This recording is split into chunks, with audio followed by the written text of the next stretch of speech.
Welcome to Novara Live. Coming up tonight, all sides of the political spectrum condemn the police's approach to the murder of Henry Nowak. Donald Trump savages Benjamin Netanyahu. Emily Thornberry contradicts her previous statements on Gaza. And Andy Burnham makes a supposed blood oath that rules out a general election. I'm Bastani, and tonight on Novara Live, not Novara late, I'm joined by Paul Holden. Paul, how are you? I'm very good. Thanks for having me again. It's a pleasure to have you on. Paul, of course, is a highly reputed journalist and author. For people who aren't aware of your book, what's it called, what's it about, and where can they find it? Sure, it's called The Fraud, Keir Starmer, Morgan McSweeney and the Crisis of British Democracy. I urge you, if you're going to buy it, to get it straight from the All Books website, OR Books, and not Amazon, because they charge a significant discount on Amazon, which means that the publisher doesn't make quite as much money. But the book is about the history of what I call the Labour Together project, about how Morgan McSweeney used the think tank and worked with a series of allies to secretly undermine Corbynism as a precondition to capturing the Labour Party for his particular right-wing faction and deliver this Keir Starmer government that is so incredibly popular. So Paul was there before everyone else, folks. We've got a smart cookie in the house tonight. If you'd like to support our work here at Novara Media, you can, of course, sign up at novaramedia.com/support. Henry Nowak was an 18-year-old first-year student at Southampton University who was stabbed to death in December last year. The trial of his murderer concluded yesterday, which means we can now report on a case that has caused significant racial tensions, highlighted horrific failings by the police on the scene, and even raised the question of whether anti-racism training has gone too far.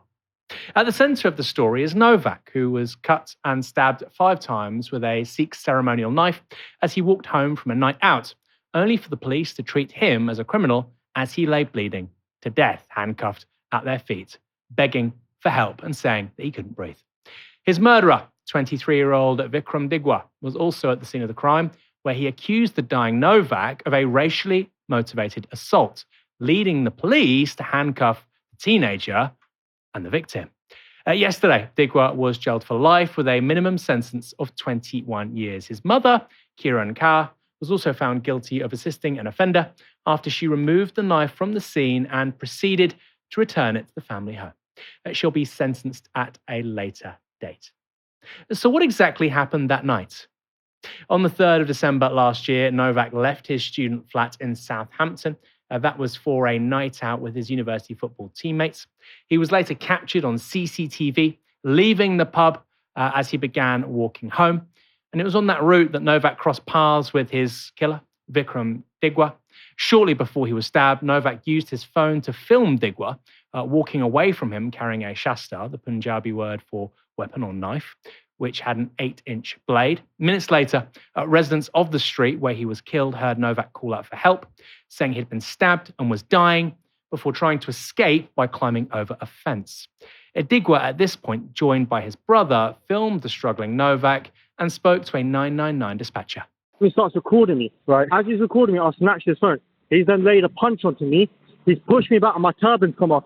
He started then grabbing my head, so I then grabbed him and then he started pushing me, attacking me even further and everything like that. On that call, it was also claimed that there were no weapons at the scene. That was true because by that point, his mother had arrived and then taken the weapon and its sheath away.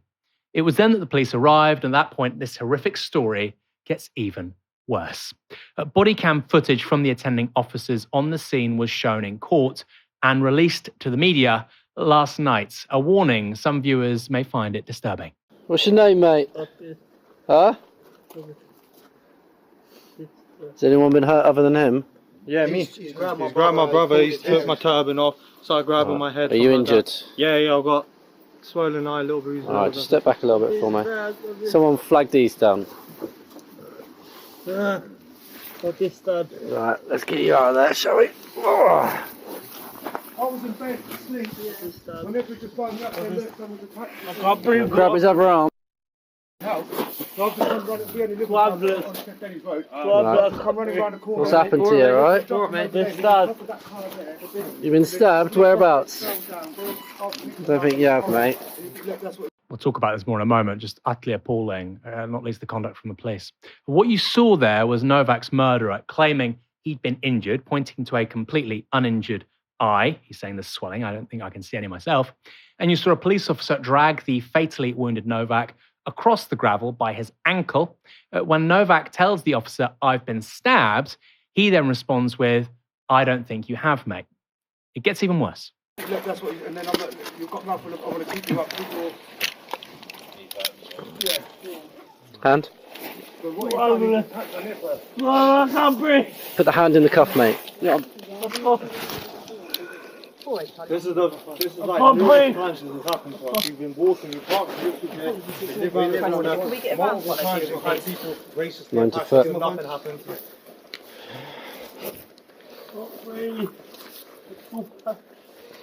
He's saying he's been stabbed, so Where let's is it just you check think you've him. been stabbed?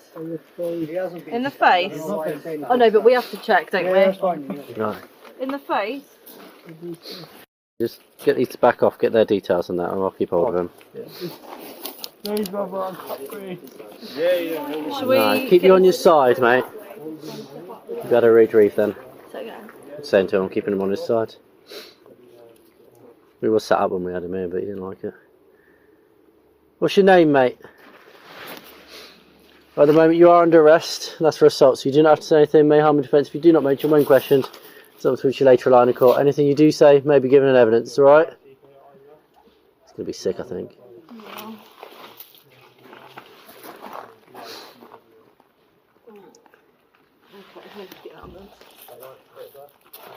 What's his name? I just want you to call it.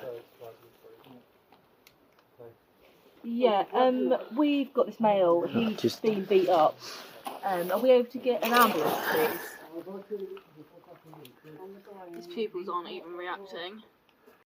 Just staggering. Obviously, the arresting officers on the scene have presumed that Henry Nowak was drunk.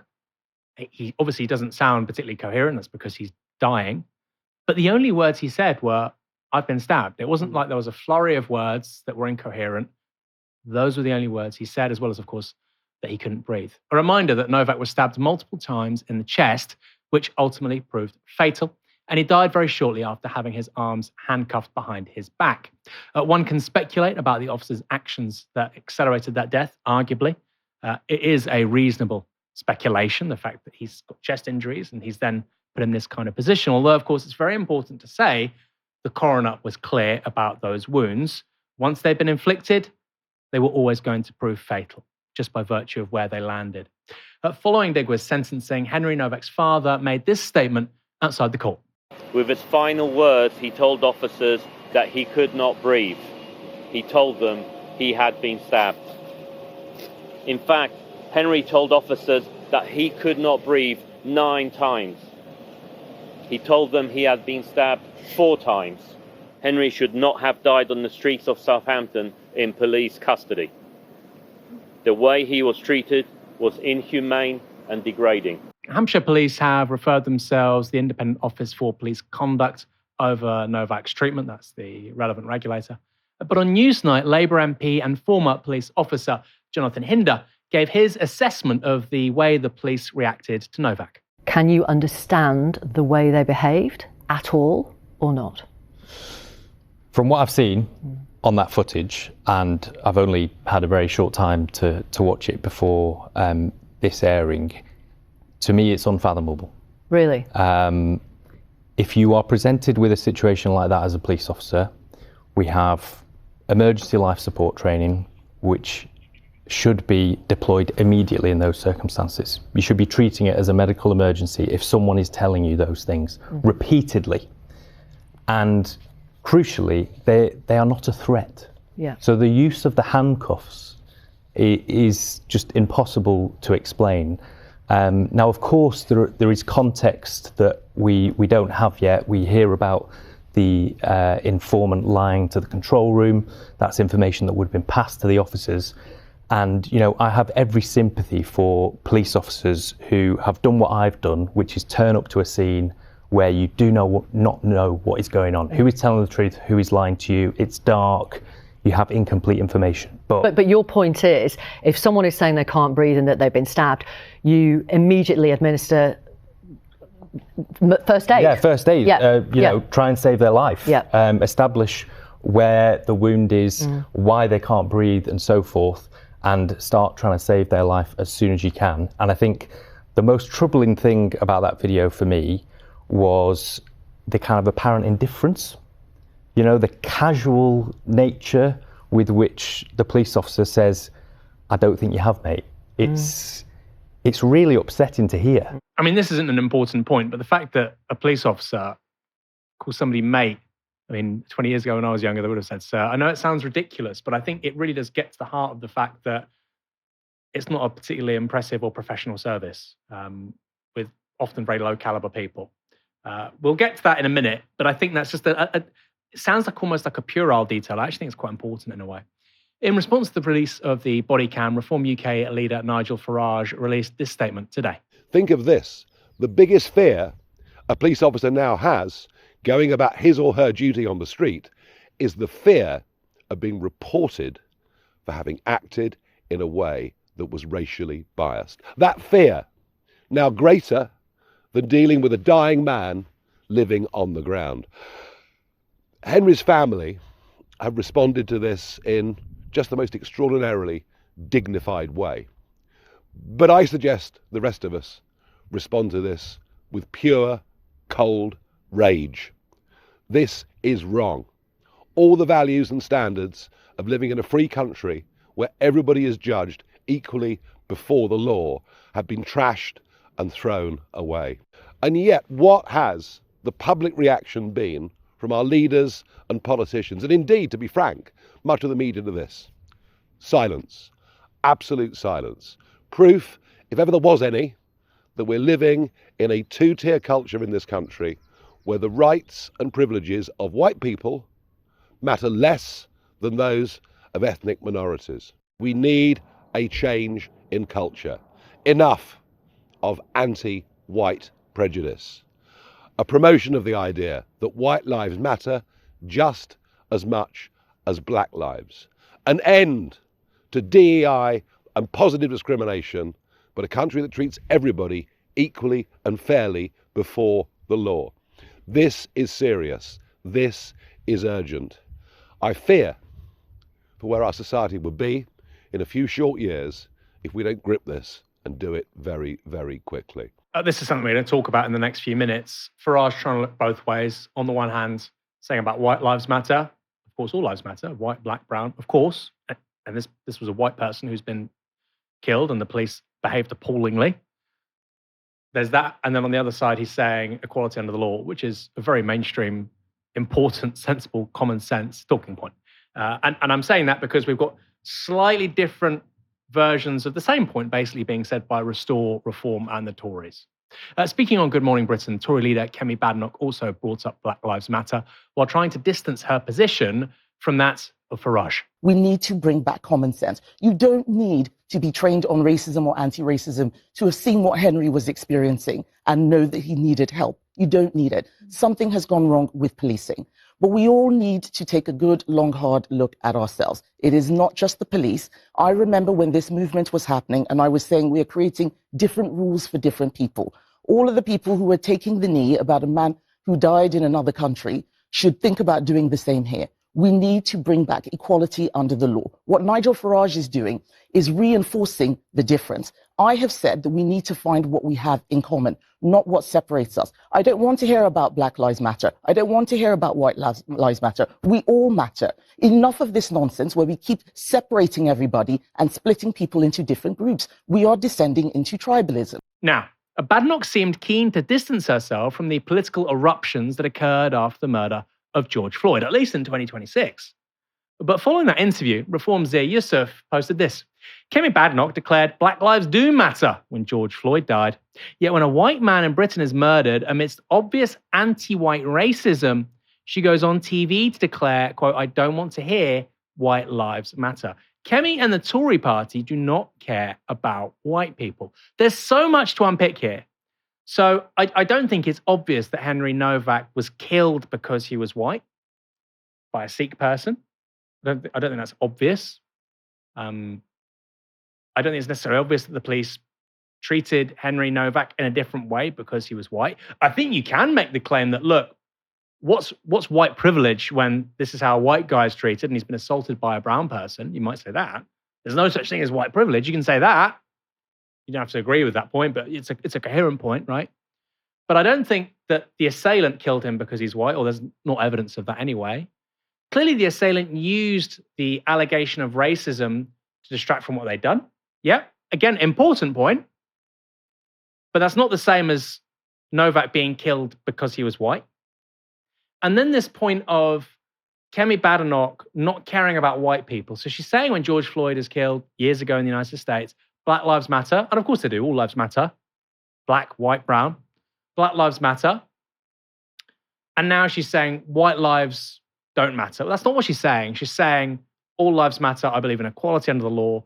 And once you start focusing on the injustices for one ethnic group, then other groups can do the same thing. And you start to essentialize identity and the idea of collective solidarity and reciprocity and sharing things in common breaks down. That's what she's saying. Now, I don't agree with that necessarily. I think you can have a very strong national identity, British, by the way, you'd be very proud of being British, without that being in opposition to somebody else having a slightly different identity. I'm Iranian British, very proud of that. I'm British fundamentally. I don't see a problem there. But I do think it's interesting that you have one brown politician saying to a black politician that you don't care about white people. I think that says something quite important about the dynamics of race on the radical Anglophone right. Because you see similar stuff in the US, don't you? And let's be clear, this is happening in the context of a by-election. I'm not saying Zair Yusuf said that because there's a by-election. He's saying that. I believe he believes what he's saying. But there is also a context of a by-election where Restore are doing pretty well. They could be the difference in terms of whether or not Reform win. Reform need to consolidate what they view as their vote on the, quote, patriotic nationalist right. And if they consolidate that vote enough, they might get over the line in what is, without doubt, the most important by-election this country's seen since 1922, which was fundamentally the end of the Liberal Party. If Labour loses in Makerfield, it is the end of the Labour Party as we know it. Paul, what did you make of those comments by Zair Yusuf and by Kemi Badenoch? This is the first time I've watched the clip of the Nowak murder, so it is like genuinely very upsetting and quite appalling to watch something like that on camera. So maybe I'm responding quite viscerally. But watching all of that footage, everybody who's just been on screen, Farage and Badenoch, I'm despairing at their responses to the situation. I mean, in the first instance, I just find it absolutely galling that Farage can stand up there and talk about how we need to respond with cold, hard rage, when the parents of the victim have explicitly said after the sentencing they do not want this issue to become a political matter. They do not want this issue because obviously it's got these particular features, these unique features, which could very easily be fed into sort of quasi-racist or like highly tribalized views of the world, a sort of culture war racist cesspit, really, that the people like Rupert Lowe swim in, and which has become like, a rapidly defining part of our political environment, is this retreat to like the crudest forms of ethnic, essentialism, the sort of stuff that I was hearing in apartheid South Africa when I was growing up. This is the language that underpinned, regimes of oppression and hatred where I come from. So, I don't look at any of those responses and think this is a reasonable response. I don't think I look at any of those responses and say what the issue here is the police, which has been repeatedly found over decades to be institutionally racist towards people, to ethnic minorities and Black people, actually suddenly has a problem of being too anti-racist. The evidence is just not there for that assertion. We are not there. This idea that white lives don't matter is an absurdity. It's a construction. It's a conspiracy theory. And I find it genuinely very upsetting that we're sitting here having. I find it so grotesque. Generally speaking, I view Farage in quite like phlegmatic terms as much as I can, because otherwise I get too upset. But I'm looking at this something. This is the stuff of demagoguery, right? That phrase, "white lives matter." The white lives matter. This idea that actually this is the murder that comes down because of there's anti-white prejudice. This is rubbish. This is a single, very ugly, unpleasant incident involving a horrific murderer who's misled the police with these like specific racial overtones. That is a single data point that doesn't bear out their broader, deeper analysis they're trying to pull out, which is actually white people are under the thumb of DEI. It's nonsense. It's rubbish. The strange thing for me is that George Floyd was actually killed by a police officer. If you had a black or brown police officer killing a white person, then you've got a one-to-one comparison. This to me is clearly malfeasance by the police, dysfunction. They're useless. They didn't believe him for whatever reason. We'll talk about that more in a moment. The claim is that had a racial aspect to it, but he was killed by somebody else. He wasn't killed by the police. Their response was appalling. So I think there's some truth to that. Trying to make it sort of like a George Floyd moment in British policing, I think is just simply inaccurate. Also, when you think that some of these people now talking about this had no problem with the police killing various protesters in the United States in recent years. I think Alex Pretty was one example, who was killed by the police. Some of the exact same people who had no issue with that are saying that actually now that policing of this kind should be severely punished, even though the assailant wasn't actually a police officer. I suppose I agree with you to that extent, but on the other hand, say you're somebody who doesn't agree with us, they might say, well, hold on, all you've spoken about for years is white privilege. This guy had no white privilege. He was dying on the floor, killed by an ethnic minority, and the police didn't believe him simply by virtue of being white. So all these claims made about white privilege, his whiteness didn't help him. They probably would have treated a brown or black person the same, right? So does that not undermine the arguments about white privilege? No, I don't think so, because, white privilege is a systemic argument. Black Lives Matter and the killing of George Floyd was a systemic argument. George Floyd was so upsetting, not least because it was so visceral, but because it was an expression of decades of racialized policing in the United States, where there was overwhelming evidence that the police was using excessive force on black people. And let's go through the figures in the UK as well. The figures are utterly overwhelming from a systemic perspective, that black people in the UK are 4 times more likely to be racially profiled in policing. They're 5 times more likely to be stopped for stop and searches. They're 7 times more likely to either die or suffer severe injuries while being put into custody than white people, right? This is the actual reality. This is systemic reviews, sociologic reviews, the Casey review, repeated reviews about the police. We've just had only, 2 months ago, a devastating Panorama documentary about the racism that affected Charing Cross police station. None of these people who are talking about racialized policing or racist policing said a word about that stuff, right? And that's why this doesn't count. I'm not saying it doesn't count, because obviously it's a horrific murder. But what I'm saying by that is that this is a single incident. It's a single isolated incident where plainly the police responded awfully, where the victim was treated terribly, where the murderer is obviously a deeply damaged psychopath who lies easily and flippantly. And very convincingly. To manipulate that scene, right? But there's no epidemic in the UK of racialized policing where white people aren't being believed by the police. There's no epidemic in policing in the UK where suddenly there's an example of, white people not getting the sort of treatment they deserve because of their race, where there's overwhelming, systemic, studied, scientific, sociological evidence of the inverse. And what we see in this moment right now, this is standard far-right playbook stuff, which is to take a single, very ugly incident and to try and claim unfairly, and I think unduly in this instance, that it speaks to a wider systemic social issue, which is anti-white racism. Now, this is crazy stuff. Let's stick with this, because you said that there isn't systemic racism against white people. I don't think there's systemic racism against white people, but I think if somebody was disagreeing with us, and I hope people are watching us who disagree with us, who don't necessarily politically, align with most of the people on Novara media, I think that's good. I think it's good to have those conversations with people you don't agree with, and listen to other people's views. They would say, but hold on, what about the grooming gang scandal? And those were overwhelmingly, not just, but overwhelmingly young white girls, some boys as well, who weren't believed, not because of their race, but fundamentally because of their economic and cultural status, which to some extent did align with their race because of the way that some of these areas were, former mill towns in particular.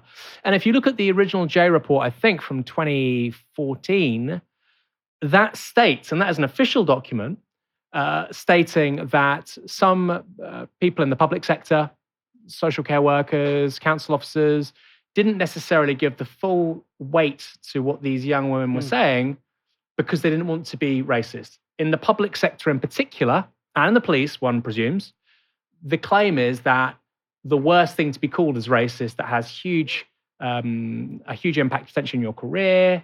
And the claim that will be made by someone like Farage is that now, since 2020, I suppose since George Floyd, that's gone stratospheric. So you might not agree with it, but there's a quasi-coherent argument there, which goes beyond just this single instance. What would you say in response? I mean, I wouldn't call it coherent. There's an argument. I say quasi-coherent, right? yeah. Like, it's an argument that's being made with increasing force. And I think the absolute I suppose I speak about this stuff coming at it from as a South African, right? And there's a South African who studies South African history who, fundamentally the study of South African history is trying to understand how systemic racism manifests through capitalism and all sorts of other structures and devastates societies and creates, systems of apartheid. And at first year university, you are taught some basic features of what racism is in order to navigate the social world around you. And one of the first things you deal with social anthropology or history or politics, whatever it is this fundamental idea of essentialism. This idea that underpins all racialized thinking, that actually racial groups are fundamentally different in some way. Now, that's sometimes expressed in cultural terms, sometimes it's expressed in racial terms, that black people are fundamentally different to white people, the Muslims are fundamentally different to, that it's the religion of Islam that makes Muslim people fundamentally this. The grooming gang scandal has its force because, and I've actually saw this play out recently because I attended this crazy session of Uppity where the reform candidate for London, Layla Cunningham, was being interviewed about all various things about reform and whether reform was racist, and it was a predominantly non-white audience. And fundamentally, when it came down to when you actually pierce the issue, the underlying argument behind the grooming gang scandal is twofold. One, that the Muslim perpetrators of those crimes did it because they were Muslim, or there was something inherent in their Muslimness that permitted the crimes to happen or encouraged the crimes to happen. And that secondly, that the police, obviously known for their incredibly woke attitudes to ethnic minorities, were scared of being called racist by Muslims. Now, of course, the actual, and this is a massively contested terrain with lots of different evidence, but the example you give of those girls not being treated properly, if you read those reports, what they constantly say is those girls weren't believed because of their class and because of their age. And there was a presumption, this is a deep, this was a form of class essentialism.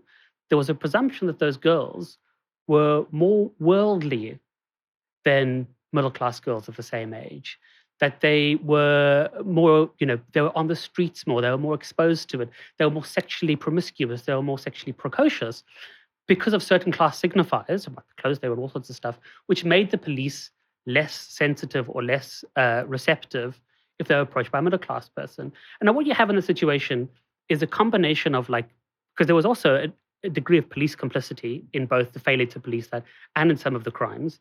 Then you also have multiple intersecting forms of prejudice coming together to make sure that the police didn't take young working class victims seriously, which combined to make this horrific, awful situation.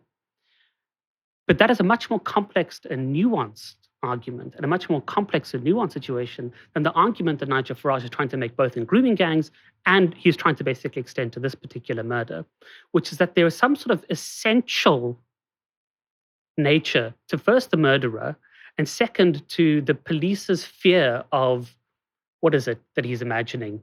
Some form of social embarrassment because of what? The immense economic and social capital that non-white people have in the society. I mean, this is just, it's an absurdity at every level. And the plain example is that, you look at Kemi Badenoch, he says, we need equality before the law. Look at these players, they took the knee. That's a symbolic gesture. That's not a meaningful gesture. People can do whatever they want. Keir Starmer took the knee, and then the week after he took the knee, he went on TV and said, I don't want to defund the police. People shouldn't have pulled down the Colston statue during the Black Lives Matter protest.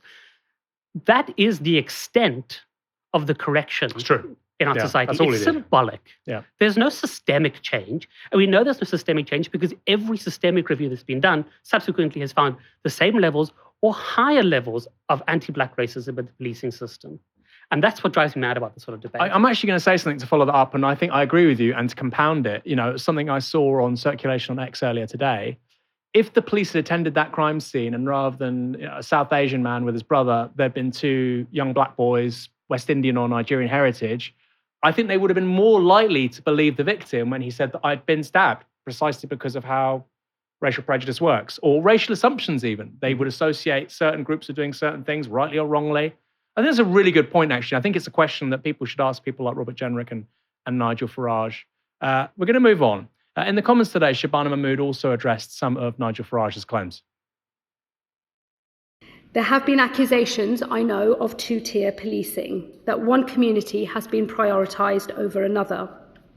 It will be for the IOPC to determine the facts with regard to this specific case, and I cannot and will not comment on them. But let me say this on the question of preferential treatment more widely.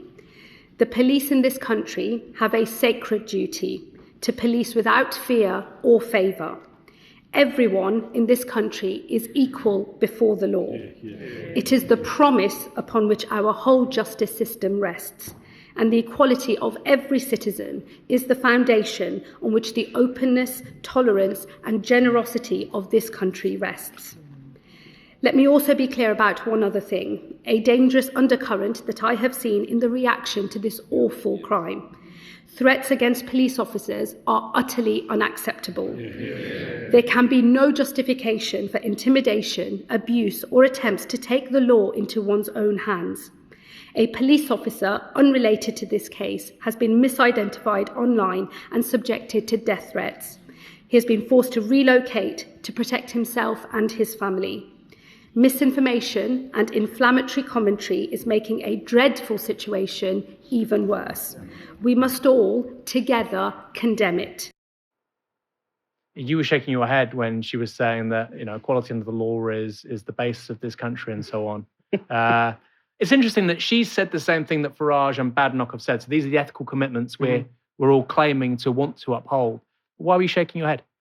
I mean, so many different things there, right? Like the one thing I was thinking at the top of my head was, I can't think of a more inappropriate person to be having this discussion, considering how right-wing she's been as the Shadow Home Secretary. I mean, one of the things that she did under immense pressure from the far right, and I think I should just say that one of the things that I think we're sort of missing in this discussion, and it's a very crude political discussion, is that this is in the midst of a Makerfield by-election where Reform is starting to feel serious heat from a stall, and there's been a noticeable change in their rhetoric as a result. Wazir Youssef in particular becoming pretty firm in some of the statements he's made around, sending immigrants back, building detention centers. But Shabana Mahmood, one of the things that she did, was there was a relatively minor but quite important change about how in sentencing proceedings, judges, there was going to be a process that was going to be introduced, a reform was going to be introduced, where judges were going to be given some degree of social background to the person who's being sentenced to give a degree of context to whether sentencing was fair, which was treated by the right wing as a form of racialized two-tier policing, when all the actual underlying studies have been done for years and years and years, but this reform was supported by the Tories as well, is that, obviously crime is underpinned by socioeconomic realities, which inform some crimes and don't inform others, right? And that in certain instances, and not all every instance, certain factors about somebody's upbringing or their state of mind at the time of a crime or their living circumstances might have some bearing on their levels of culpability for what they've done. And that's brought into set. And then she scrapped that. And I remember speaking to some pretty prominent black KCs in this country who were spitting feathers at that change, because this was something that's been pushed, from the grassroots of the judicial system, specifically by black barristers and black KCs and black judges who have said that this is, a fundamental way that we can actually tackle the fact that there's such a plain racialized disparity in the outcome of jury trials and sentencing, with disproportionately, for no other, if you control for other factors, black people are disproportionately sentenced for longer and for giving longer custodial sentences than white and other offenders for the same crime, right? So I'm looking at the situation, I'm looking at Shabana and I'm shaking my head. And I'm also thinking this statement of we're all equal before, of course we're all equal before law. This is a trite nonsense statement. This is the issues of Black Lives Matter and the issues of racialized policing, two-tier policing, are fundamentally about how we are supposed to be equal before the law, but the socioeconomic reality we live in which the police operates, and the ways in which the police is directed by the state, manifests those socioeconomic inequalities in the forms of policing that do take place and have these racialized outcomes. So I find that every politician that I've seen responding to this case so far has pissed me off. Basically. Maybe except Jonathan Hinder, right? The ex-copper. Jonathan Hinder, because you know what? I think he approached it from a different perspective. He approached it from actually quite a human perspective. Yeah, competence. And he didn't immediately frame. What's been so disturbing about this is that Nigel Farage has come out absolutely pelting at it, framing this in the most really pretty extreme racialized terms. Well, he would say that the video is pretty extraordinary, right? Which I think it is. All police violence is awful. I'm sure if we saw all incidents of police violence in this country, we'd be horrified by the levels of police violence. But seeing somebody die on camera while the police literally don't believe they've been stabbed, absolutely terrible. And that's why, in that moment, you should take a breath, consider the judgment, and not leap immediately into effectively using the death of an innocent person, despite the wishes of the family who have said repeatedly, we don't want this to be turned into a political issue. You delivering a statement where you're actually saying to your predominantly white voters who are swimming in the sea of racialized discourse that they should be experiencing pure white rage at this stuff. That's deeply irresponsible stuff. And the problem that we have is that all of these politicians have immediately leapt to take a single, isolated, horrific incident and have fitted it into a specific political narrative they want to fill. And the only one who hasn't done that is Jonathan Hinder, who has pulled out the basic issue here, which is that why is the police going to the scene of a crime and hearing somebody say, I can't breathe, I've been stabbed, and not believing them? That's a fundamental issue of police training, how you deal with emergencies, about the caliber of the police officer on the scene. It sounds very obvious to me when you listen to that footage. That police officer is very jaded. The police officer refers to him as mate. He doesn't believe him. It's it's very casual and condescending and patronizing the way he responds to I do him. think there's I wouldn't say it's not racism. I do think there's a racial generalization, which is it's a young white boy's pissed, right? Which isn't necessarily malicious, but he probably wouldn't have made that same generalization if they were a young brown person. I think to me, that's something I take from it. But I would also add, with the equality under the law thing, Shabana Mahmood, of course, the Home Secretary, who's responsible for thousands of Palestine Action protesters being arrested. And you always hear from the right, two-tier policing, all these people on this United Kingdom protest were arrested. Nobody on the Palestine protest are arrested. Thousands of people have been arrested for holding up a sign saying something. And yet, apparently, it's the other side that is having it so hard. The case has also raised questions over the carrying of ceremonial knives. Nowak's murderer, Vikram Dugwa, is a Sikh, and Sikhs are required by their faith to carry a blade at all times. Under current legislation, a practicing Sikh is allowed to wear a small curved blade known as a kirpan. That's close to the body. Drawing it, however, is an act of aggression and it is illegal. According to the Sikh Federation, the 8-inch blade that Dugwa used against Nowak was not a kirpan, though the CPS and the judge seem to have disagreed in this case. That led to Reform's Robert Jenrick saying this: Henry Nowak's murderer will be out of prison in just over 20 years. Why did he not get longer? Because the judge ruled that, as a Sikh, he had, quote, a good legal reason to carry a 21-centimetre Shastar knife on the streets of Southampton. Jenrick is wrong about the sentence. It's important to clarify that. Dugwa was given a life sentence and won't be eligible for parole for 21 years. It's not a 20-year sentence. It's eligible for parole at 21 years. But Jenrick is right that some knives can be carried for reasons of religion or national dress. It's hardly two-tier, though, with wearers of Scotland's the Scottish Highland dress also permitted to carry blades. It might also be irrelevant in this case. The prosecuting barrister described Dugwa as having an obsession with weapons. And today, Dugwa, as well as his father and brother, all appeared in court on separate weapons charges. This is from the BBC. Vikram, 23, has already been sentenced for the murder of Henry Nowak, appeared at Southampton Magistrates Court to face 6 counts. Magistrates Court. So these are not, hugely important charges at this point. They may be escalated, but right now. To face 6 counts for possessing an offensive weapon in a private place. The alleged weapons are a flick knife, an extendable baton, knuckle dusters, a machete, swords, and kusaris. His father, Moga Singh, 52, and his brother, Gurpreet Digwa, 27, who are on bail, appeared alongside him to face the same charges. Gurpreet also faced, that's his brother, 4 additional charges: possessing an offensive weapon, an asp in a public place, possessing a prohibited weapon, an air rifle, possessing an axe in a public place, possessing a knife in a public place. I mean, this is all very strange. Now, we can't comment on this trial as it's a live criminal case. I saw something in the comments saying, you're late to this story by 9 days. We couldn't talk about this story today regarding Henry Nowak until yesterday because it was a live case. Paul, what do you make of Robert Jenrick's comments?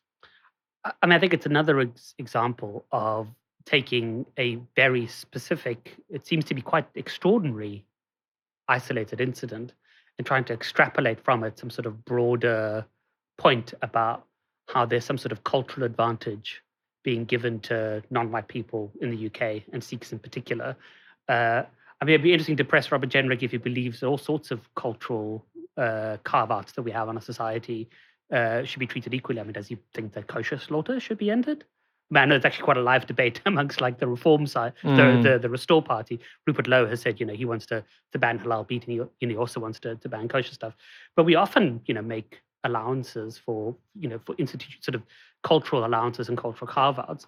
But he's trying to in this instance take a single isolated incident of somebody who seems to be both a murderer, a terrible liar, a psychopath, and a family that's obsessed with weapons, and turn this into a broader debate about whether we should be allowing people to carry weapons for cultural reasons.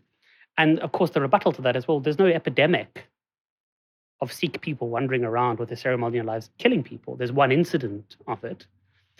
Why on earth, why in this instance are you drawing an essentialized, racialized point from a single incident? I gave this example the other day, what racial group do you think is most often guilty of like high-level corporate corruption in the UK? It's white people, right? Is it? Yes, it is. I can imagine maybe some Iranians too, but anyway, British Iranians. High-level corporate corruption. Nobody goes around saying there's something deeply wrong with white society that it produces such deeply corrupt people.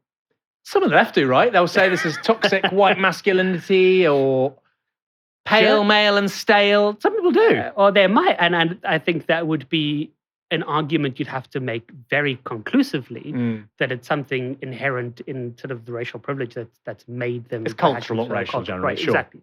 But I mean, this seems to be this is the sort of the worst form of right-wing discourse that I think has become perfected in the United States and is being increasingly imported as like a Trumpian mode here, where the right wing is extremely good. I mean, very, very, very sophisticated and extremely skillful at taking isolated incidents and then drawing and embellishing narratives of imagined white grievance.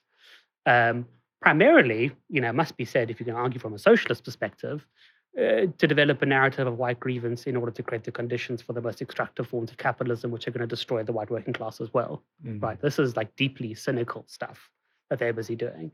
I mean, Robert Jenrick, I think he's an idiot anyway, so I don't take much of what he says, seriously. But in this instance, it's just another form of a pretty unpleasant reform politician, right-wing politician, taking an isolated incident and trying to draw a racialized inference or a cultural inference, which I don't think stands up. I mean, also, this is really important. In distinction to what Kemi Badenoch said or Farage or anybody else, I mean, what Jenrick said there is not true. Yeah. He's saying this 20-year sentence, it's parole at 21 years. And I think misleading the public at a moment like this, I think is a very dangerous thing to do. And I think if he's done that knowingly, maybe somebody else has written a tweet or whatever, but if he's done that knowingly, trying to actively misinform people, I think it's among the most degenerate things you can do in public office, actually. I would finish with this, though. I do think the police are useless. I do think for me, and somebody will say, well, you said it was structural with George Floyd and it's not structural with this. I think it's structural in a different way in so much as if you said, look, this is why white privilege doesn't exist. If you say that, you can say, well, where's this guy's white privilege? I say, that's a reasonable argument. is there not racism against black people by the police? I find that quite absurd, actually, if you look at the data over the last 25 years at least. Has progress been made? Yes, but I think that's just straightforwardly obvious. Do white people suffer from racism in this country to the same extent as other minorities or as minorities? I mean, I don't buy that. But you can make the argument about, well, white privilege has been overstated, over-egged, because where was it here? Okay. But I think for me, the big one is just how incompetent the cops are. And the more I hear about them in my personal life, the stories I'm told or what I get, messaged to me, what I become sort of familiar with because of my job here at Novara Media, it's just extraordinary. I know one story of a woman counsellor, her husband has a disability. There is a woman who is harassing her with death threats, constantly going there with knives. She's been sectioned multiple times. I won't say where this is. She's been sectioned multiple times. And this woman who's a counsellor is saying to the police, I need protection. There is a national operation to look after counsellors. And the cops just say, oh, she's harmless. You must feel sorry for her. She's, and they say this a lot, right? I mean, when I was assaulted on the street by a guy, I defended myself. He's then arrested. They don't press charges with regards to assault because they say he's having a bad time. This is happening a lot. So the law doesn't apply because he's having a bad time, or, oh, your phone was stolen. Well, it's just a phone. The law doesn't exist in lots of times and lots of places right now. And I don't think it serves the left to pretend otherwise. I think you have to be honest. Lots of this is terrible. And, the police often don't even think they should actually solve crime as a job. Well, I mean, this is you're effectively starting to make the argument for defunding the police, right? Which is actually the end point of this. Which is that I'm not going to sit here and from a left-wing perspective, it's generally not the done thing to defend the police, not least because you've seen the ways in which they've the Met Police, for example, and the current leadership of the Met Police has been so absolutely horrific when it comes to protest rights. I think the leadership was absolutely awful. The police has been, in this incident, behaved absolutely terribly. But what we are currently having is an underfunded police who are basically being forced to police a society that's experiencing all the contradictions and stresses of late capitalism and rampant inequality. And again, to draw my South African experience, all of the data shows, if you read Spirit Level, if you look at all the criminological studies, one of the most profound drivers of mental ill health, social pathologies, social disorder, violent crime in particular is inequality. The more unequal society is, two societies could have the same GDP compared next to each other, and if one's unequal and the other one's not, the unequal one will be systemically more violent than the one that's not. That's just absolutely clear from the data. So what we are seeing is the police are being forced into situations where they're having to police a social fabric that is in serious strain after 40 years of Thatcherism, 20 years of austerity, where in your example, there's a classic example. This is somebody, it shouldn't be the police responding to that incident. That's true. 50 years ago, they would have been institutionalized. There'd be a psychiatric hospital. There'd be a specialized service. And that's precisely this was the argument that was made on the left in America. And I think Zohran Mamdani was actually the person who has actually done it in quite an imaginative and interesting way in New York, is that he has found a way to explain to the police, which is generally extremely hostile. And the police in America, in New York, is in a massive, massive, massive police force, like one of the largest police forces in the world, has generally been pretty hostile to the ideas of defunding the police because they say it's taking our prestige. He's like, no, what I'm suggesting is that police should do policing and social workers should do social working. And if you have a functional social safety net in a social system where you have people who are being treated for mental health issues, you'll have less crime. If you have people being treated for social pathology, for mental health issues who are turning violent, you're going to have police officers less often exposed to violence themselves. And, again, it's hard to look at the police and sympathize when they're arresting 2,500 Palestine Action protesters.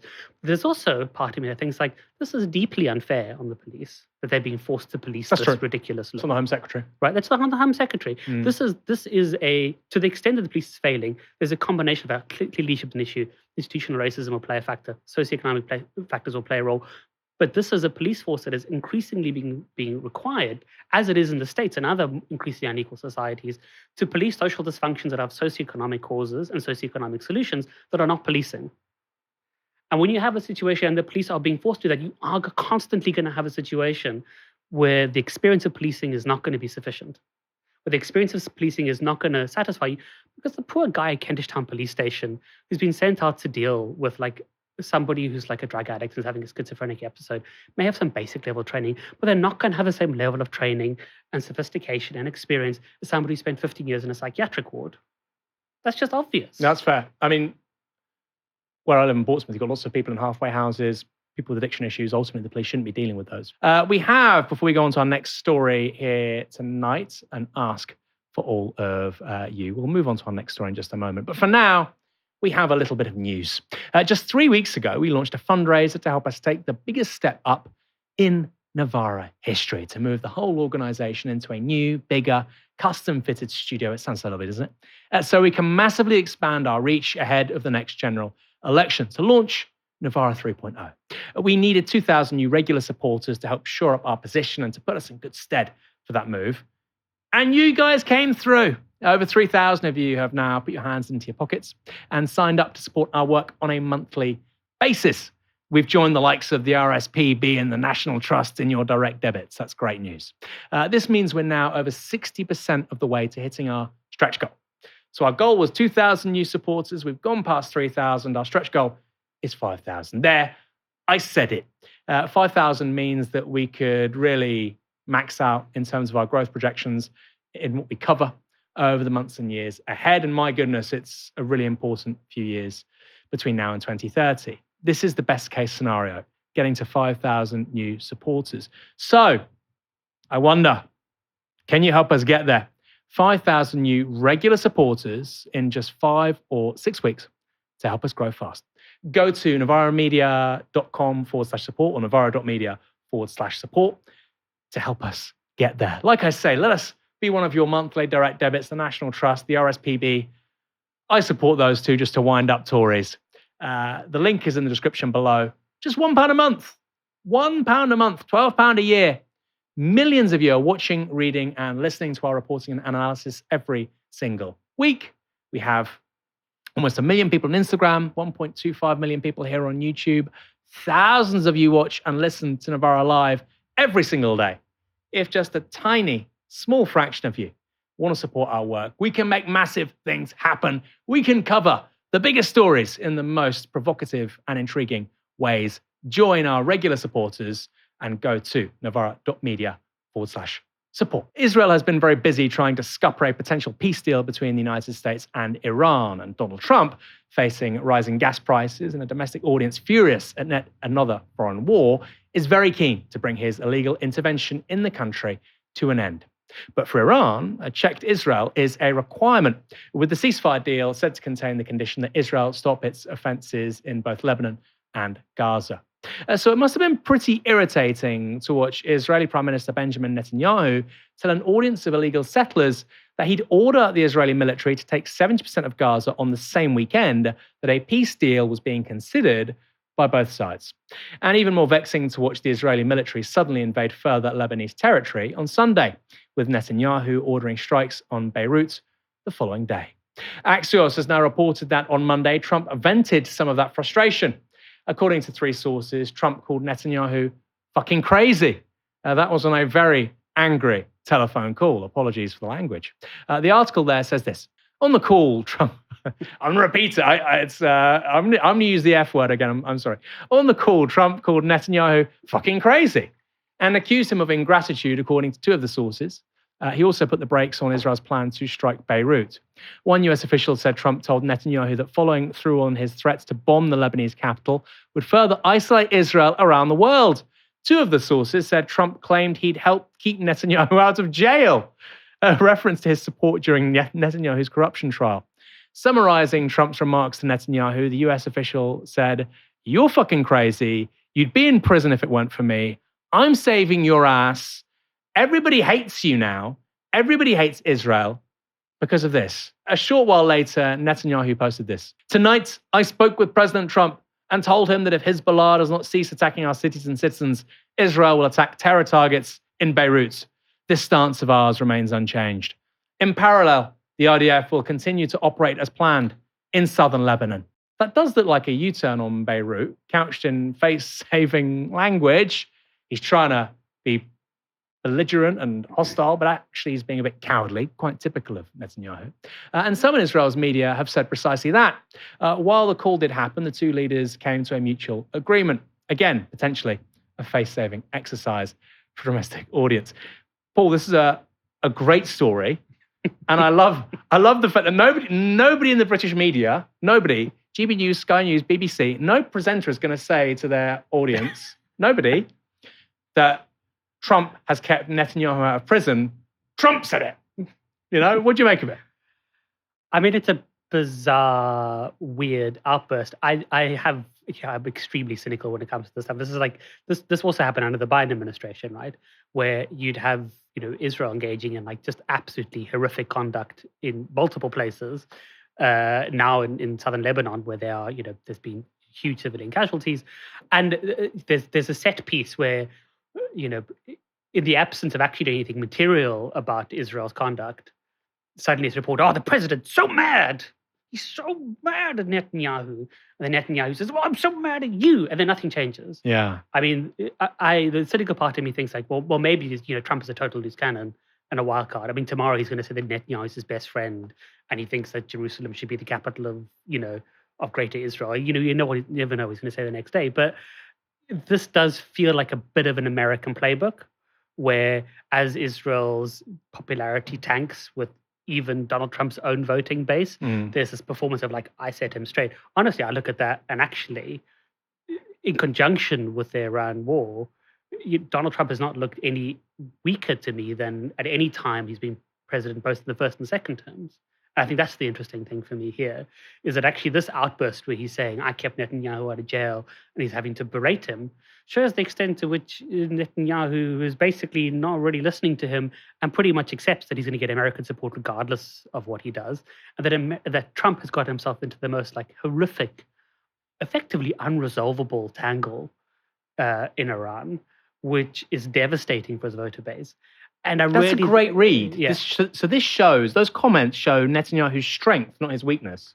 I think it shows Netanyahu's strength and Trump's relative weakness in this current moment. I mean, I don't know if you saw, there was this, I just saw it as I was coming in, this tweet that came out from the White House yesterday, and it was a tweet of this morning of Donald Trump sitting at Oval Office, and it says, don't worry, things will always turn out for the best. You're like, really? That's the messaging from the White House? Don't worry. I mean, in America, like gas prices are going through the roof. Like there's inflationary pressures on the country. I mean, Israel is never been less popular in America. And there's a very substantial, growing anti-Israel MAGA sentiment, right? Like it's, people like Tucker Carlson have enormous audiences in America on the American right. And they are saying, basically at this point, Trump is trying to find a way where he's effectively been like, forced into a situation in Iran. He's made these terrible decisions. Israel sort of pulled him by the nose, and he's trying to look like he's still got the power, he's still got the leverage. He's got no leverage in this moment. Really, that's the issue, is that he's really screwed himself terribly. There's no outcome to the Iranian crisis, like we discussed last week, that doesn't eventually involve him accepting serious concessions from the original negotiating position. There's no way this crisis comes out with a better deal than what Obama got in what was it, 2015, 2016, which is going to be crushing for him and crushing for his ego, crushing for his movement. So this feels to me like stage managed nonsense, which actually, well, what would young people call it? Is Netanyahu mugging Donald Trump? Is that how you use mugging? I don't know. He's Ziomaxing and mugging. He's mugging. I don't know what mugging means. I'm just trying to throw it in there. I listened to Hassan Piker on the way, and I was like, let me throw in some youth terms so we could broaden the base of listenership. There's two ways of looking at it. One is, I think you're right. I personally think Trump did say this to him. I can believe it. I mean, given the comments where he said publicly, memorably, during the Iran-Israel war, the 12-day war, they don't know what the fuck they're doing. He said something similar on record, so I can believe it. There's two elements to it. On the one hand, I mean, for that sentence to be on record, that Israel has never been more hated, even if it's not true and it's coming from a White House official, to be relaying that to the press is I think that's an extraordinary step. I know the Biden admin was doing similar, but I think that's an extraordinary step. And then secondly, you've got the other read, which I think is also fair, which is, well, if it is all true and Netanyahu is still going, it shows you how little power and leverage the White House has. And, it's really interesting. I speak to lots of people on the right about this stuff. And they say, well, the Americans have just got to finish it now. They've got to just smash the Iranians. I know, but okay, what does that look like? Well, they just have to bomb them. They're bombing South Lebanon. They can still send rockets to Israel. Iran is a country the size of Western Europe. How the hell are you going to stop them sending ballistic missiles? It's crazy. Have you thought about this? No, it turns out they haven't. Nor did the Americans before it started. Any final comments on this? I mean, it is really interesting the extent to which I think it surprised me, and I don't necessarily consider myself a geopolitical expert, is the extent to which the Iranian regime has actually somehow emerged stronger from this conflict, because actually there's been an underlying test of a strategic theory, which is that the control of the Strait of Hormuz, which is actually done relatively painlessly for Iran, because it's very hard for a foreign invading force to seize control of the Strait of Hormuz. They can blockade it, but they can't seize, the Karg Island, that sort of stuff. Is a massive point of leverage for the Iranians. And I've also been surprised because this wasn't something that I thought was actually going to happen. Because I remember, when sanctions were put into Iran in the 80s and 90s, how derelict and bereft effectively the military was, partially because they were fighting Iraq in that horrific war. But Iran has in 20, 30 years, despite American sanctions, built a pretty remarkable local technical industrial capacity. I mean, they've reverse engineered American drones and built them. And that's a level of technical sophistication that is extraordinary to achieve, which is not to defend the Iranian regime as like some glorious regime, but it does speak to the fact that there is, in this moment, the expression of a multipolarity of world powers. And I think what you find is that Donald Trump and the Americans are finding themselves extremely frustrated by the fact that they're being inveigled into a Middle East conflict, which is complex and they can't get out of, whereas their interventions in Latin America, which are despicable, have been extremely successful according to their own criteria. Like they have gone in with minimal power and effectively deposed the government of Venezuela and put in a patsy, and they're threatening to do the same thing. So it seems to me like Donald Trump is weak. Netanyahu knows he's weak. He's in a terrible situation he doesn't know how to get out of. And in this moment, he chooses this performance of anger. But you're right, it is really important that he said Israel is hated, because there's going to be lots of people from the MAGA base who will take a direction from that and be like, you know what? Israel's embarrassing our president. Israel's making our great guy look bad. Israel actually isn't acting in America's interest. I thought that America was our greatest ally. That'll be an interesting development on the American right. Well, when people like you and I talk about this stuff in TV or wherever, we can say, look, Trump himself has said that Israel is, humiliating America and that Netanyahu should be in prison. So I think on its own terms, it does matter. Donald Trump isn't the only Western politician venting over Israel's behavior right now. Labour MP Emily Thornberry, who is the chair of the Foreign Select Committee, has criticised the UK government for failing Palestinians, attacked Israel's staggering sense of impunity, and rebuked Donald Trump for abandoning Gaza. Speaking at an event organised by Medical Aid for Palestinians, MAP, Thornberry said this: anyone who believes that what Gazans have right now is a genuine ceasefire has to look at what the truth is. They need to look at the pictures of the children who have been bitten by rats as they sleep in displacement camps in mountains of rubble. More than 72,000 Palestinians have been killed, at least. But we also know that the death toll continues to rise during this so-called ceasefire.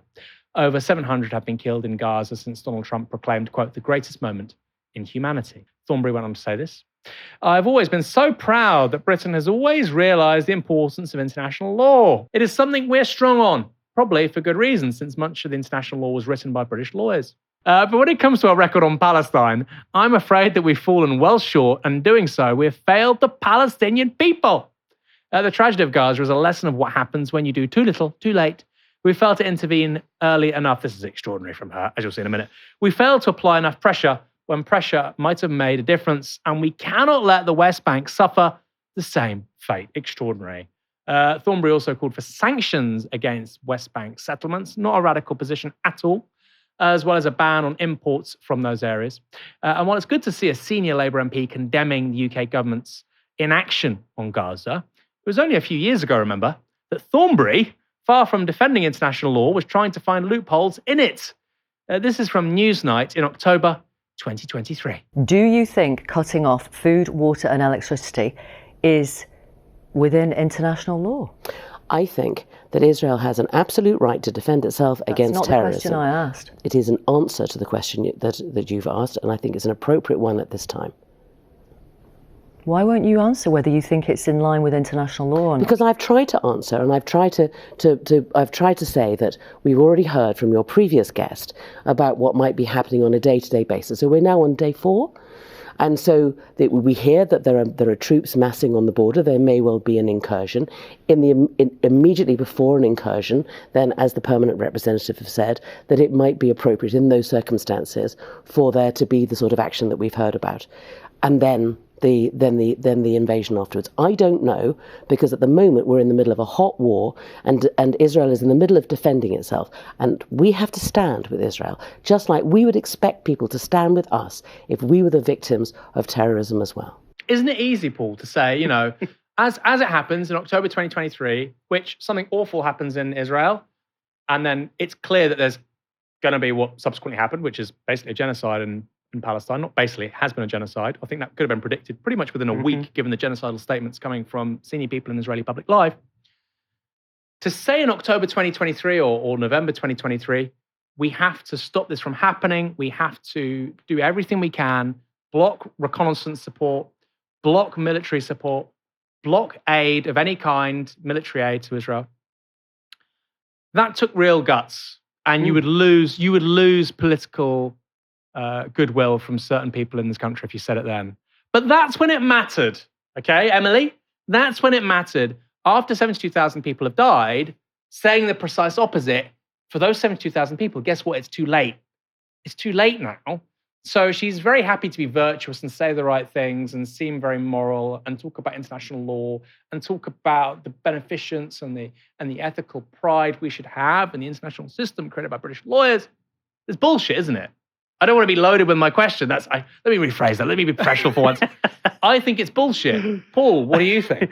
No, I think that she's got a good point. No, of course I'm kidding. I mean, the tragedy of Gaza is that politicians of her caliber were in power and yet in power. That's the tragedy of Gaza. Not that we did too little too late. She was in a position in which she could have affected something. She was a shadow attorney general, and that's the key thing. Yeah. In that moment, she was the shadow attorney general of the Labour Party, which everybody knew at the time was going to be the next Labour government, right? That was coming in a year down the track. The positions the Labour Party staked out in that moment would have a fundamental outcome on the prosecution of the genocide in Gaza. And it's not just that she made one bad statement to Newsnight. She voted against ceasefire motions in November 2023. And then she abstained from it, didn't vote for it. She refused to vote for ceasefire motions. And then in 2024, she voted along with the Labour government with their nonsense performance in Parliament, where they effectively blocked the SNP motion, which called the attacks on civilians in Gaza collective punishment. And it was a horrific situation. This was the King's Speech. Yeah. The amendment to the amendment to the King's Speech, where effectively what happened was that Keir Starmer went and, according to multiple journalists, threatened Lindsay Hoyle and said, you must make sure the SNP motion can't be heard, because they knew it was going to create a crisis in his cabinet. And I remember that moment very clearly. I write about it in my book, because that was days after Hassam Zanlot, who was the ambassador, the Palestinian ambassador to the UK, had posted up these devastating photos of his family in Palestine, extended family in Palestine, who'd been killed in a strike killed by an Israeli strike. And there was this devastating image of a young girl who was hanging from a wall, sort of her leg and tassels hanging off this thing. And he just turns, he was being asked about this, and he tells me, this is British politics at its absolute worst. There's no worse moment in British politics than he's experienced. And people like Emily Thornberry were at the heart of that sort of stuff. I mean, Emily Thornberry is a politician who's always pushing at an open door, right? And she always follows the party line. I have extremely strong doubts that if she was in cabinet now and hadn't been stiffed by the incoming administration, she'd be towing the party line on this stuff as well. Yeah.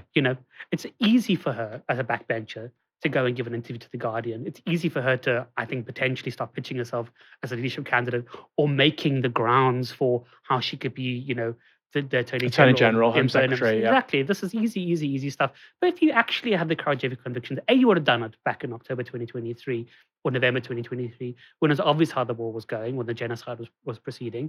And second of all, you still have other powers. Well, why are you only calling for, stopping imports on Israeli goods? The ICJ judgment is absolutely clear, the 2024 judgment. It says that under international law, all parties to the convention need to take every step they can to prevent to prevent Palestinians and the Palestinian people from suffering from a plausible genocide. That's a clear instruction from the ICJ. It's no quibbling here. You need to make sure that not only do you stop aiding a genocide, you do everything you can to prevent that genocide. And the opposite happened. And the opposite happened after her Labour government came into power, and she didn't say anything. Now she's saying stuff. Arms are still flowing to Israel. Surveillance flights flew over Israel. There's been no substantive, really deep systemic change in the relationship between Israel and the UK government. In fact, it's barely changed at all. Even the act of offering Palestinian statehood, recognizing Palestinian statehood, happened a year after the Palestinian state had been effectively destroyed and looks likely never to return in Gaza, right? So this is also, I should say, this is like a common theme, from my third sector charity anti-corruption world experience, is that often you'll have a case where you're pushing a topic and you say, the issue in Israel are awful, and then suddenly a politician will come out and start saying things that are supportive of your position, and there is a tendency amongst people who want to achieve some movement to say, at least you're saying the right thing now. That's helpful for us to say the right thing. It's not helpful for us to say the right thing. She can take some serious steps here. She could be putting forward early day motions calling for a mandatory arms boycott in Israel. Yeah. She could be resigning the Labour whip in protest of the way that the UK is complicit in sending F-35 parts to Israel. She's given an interview to The Guardian. Yeah. This is no skin off her nose, really. It isn't. And just like I've responded with like a degree of like real disdain and detest for people like Nigel Farage weaponizing their murder, I feel the same thing to Emily Thornberry. Really, these people don't understand the extent to which this country has been the world has been horrified by what's happened in Israel, and how you cannot erase a state of complicity with an interview in The Guardian that has no consequences. Yeah, I mean, I like the manner that Emily Thornberry sort of comports herself with in the abstract. She's the sort of person that seems to have a G&T at 11 a.m. But with the politics, so it's funny to have big characters in politics. You need that, but this is huge. This is not like you voted the wrong way on a particular government bill or you did a bad tweet. She's been complicit in one of the great crimes against humanity in a really long time. And we were comparing it to really Vietnam, Korea. There's really been nothing else like it since the end of the Cold War. And like you said, it's really important. We recognize the state of Palestine. Yeah, once Gaza looked like the fucking surface of the moon. Whoop-de-doo. And those two things are connected, right? Because now actually the stakes are very low. You can be radical. Over the last week, there has been some speculation that Andy Burnham, presently the mayor for Greater Manchester, who is now fighting the Makerfield by-election for Labour, would call a snap general election if he replaced Keir Starmer as the PM. The reasoning behind those rumours is that his ascent, first by winning that by-election and then being crowned as Starmer's replacement, would give Labour a polling bump, a honeymoon, from which the former health secretary might stand to politically benefit. A do-or-die moment that might just be the reprieve of the Labour Party. That speculation has today been squashed, with a close ally of Burnham categorically ruling out an early general election. Over the weekend, another source told The Sun on Sunday that Burnham was indeed considering that early election, but also wargaming it. This wasn't just briefings, it was a serious possibility. But the Times reports today that Labour MPs are opposed out of fear they might lose their seats. Fancy that. That source speaking to the Times went on to say this: if Andy becomes PM, I expect he'll have to promise the PLP, the Parliamentary Labour Party, that he will not call a snap election. They will want him to sign the pledge in blood. Andy Burnham, you weren't the Prime Minister, you weren't the guy given the mandate, but screw me, I'm not going to let you do the right thing and have a general election and actually have a mandate for the things you want to do as Prime Minister. So a condition of Burnham becoming party leader, broadly unopposed, would be no early election. Whatever you think about it, makes sense, right? If you're an MP, you might not want to lose your seat just yet. You might want to hang on and see where things are in a couple of years. Paul, it may be the right decision, but it hardly screams confidence. And of course, we've got lots of historical precedents here. Gordon Brown took his time, fatally. He then lost that following general election. The Tories, they hung on with Rishi Sunak. Maybe if they'd gone earlier, it would have been so bad. Reform would have been around for one thing. What's your view on Burnham? And do you think he's going to win Makerfield? Oh, two tough questions. I mean, I'm undecided about. I mean, first of all, from the first question about not calling a general election, of course he's not going to call a general election. even the polling now, which factors in like a presumptive Burnham bump, shows the Labour Party losing their general election if it's called now. I think fundamentally the Labour Party is probably in the weakest electoral position it maybe has ever been in, certainly for a very, very, very long time. Polling, regularly between 15 and 20%, just lost over 1,000 seats in the local election, with only got 18% of the notional vote share. You have to think that Andy Burnham calling a general election after 2.5 years after the last election, the Labour Party is going to be punished regardless.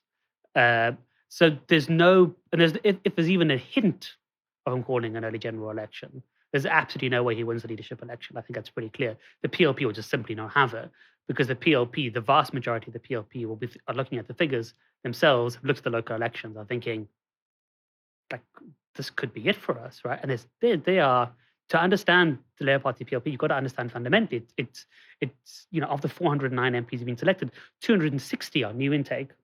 People who've just been selected just for this parliament. That's so true. Right? Yeah. Who have left positions in the third sector, in the charity sector, who are looking at their career process being like, I'm 40 years old, I had a career working for like a children's charity, or I was working for like a medical aid charity, and now I'm going to have this 2.5, 3, 4 year blip on my CV where I was part of the least popular Labour government in history. There's absolutely no way they're going to vote for somebody who's saying, I can't potentially save that and save your career. The PLP just absolutely, I just think, wouldn't allow it. Whether the public will allow it and whether the public will tolerate it is a different matter. I'm not so sure that the public will be clamoring for a new general election. I think there's this generalized sense that, and it's part of the reason the Labour Party is so unpopular, is that this government has been a bit of an aberration. It's been different to what people expected, and that there is a hope, I don't know if it's true, that Andy Burnham as Prime Minister will bring back the Labour Party that they thought they were voting in the first place, and not this horrific, scandalised mess that we've already seen, covered in scandals about Palantir and Mandelson and all sorts of ugly stuff. So I'm not sure there's going to be the same clamour from the general public for. I think there will be actually quite a lot of generosity, partially because Burnham is popular. But whether he wins in Makerfield, I don't know. I think it's like real knuckle edge stuff at this point. I think it's white knuckle time.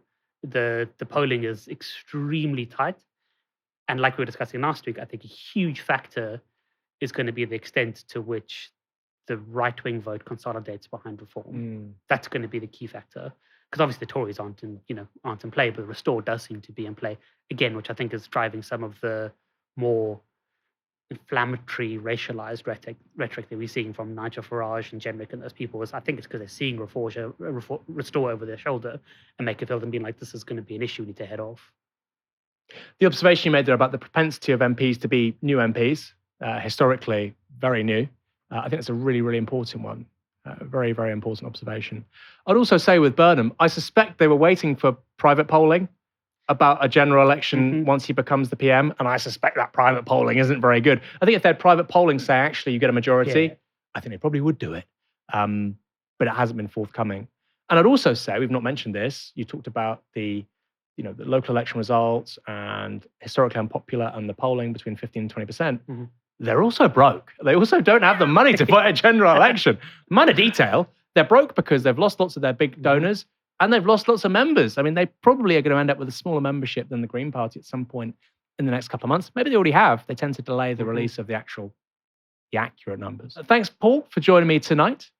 Thank you very much for having me. Thanks, everyone, for tuning in. Make sure to come back for tomorrow's show at 6 p.m. For now, you've been watching Novara Media. Good night.